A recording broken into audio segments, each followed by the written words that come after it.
Uh-oh, your key fob battery is low. Here's how to fix it.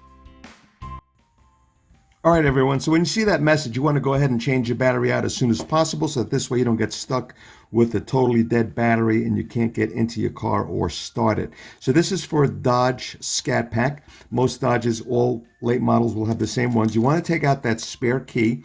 There's a spring-loaded button here to take out the spare key. If you didn't know you had one, you do. And there it is. So you got a spare key in there now. Move that to the side. And now, this is the spare key hole. This is a slot where you want to go ahead and slip a screwdriver in and twist it to open up the key fob. Okay? Once you get it spaced out a little bit, and you got a space in there, just slip this screwdriver. If you're using a butter knife, you could do the butter knife.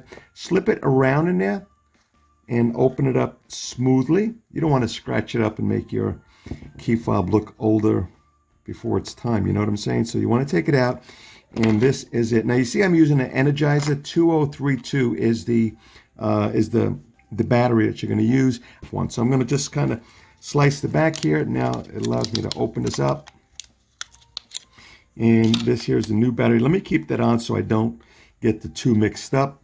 This here comes out by slipping right underneath. There's a slot right underneath here. You kind of pop that right out. And it's gone. Now, if you look at these batteries, it was plus side down, okay?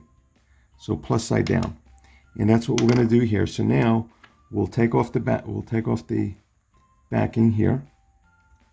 We'll see it's plus side down, and you want to put it up against. You want to push up against that spring-loaded metal piece. And hold it down, and you push it in, and now it's locked in place. So I'll go ahead and turn it upside down.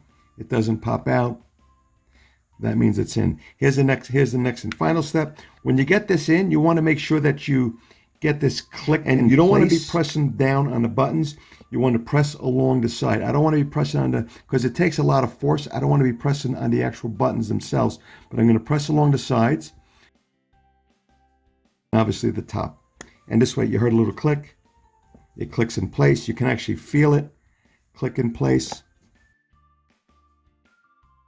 And then just inspect all around. Make sure that it's kind of sealed as you go all around, which it is.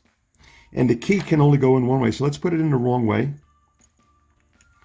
And it just won't go in. You just put the key back in the right way. That'll click in place too. That'll move. And now you're in. Now you're ready to go ahead and get your. So let's go ahead and test it out. I got the car about 15, 20 feet away outside my window. Let's hit the remote start. There it goes, the sound of the Hemi. And you know, if you hit this twice again, it shuts it if you do have the remote start. There you go. All right, see you on the next one.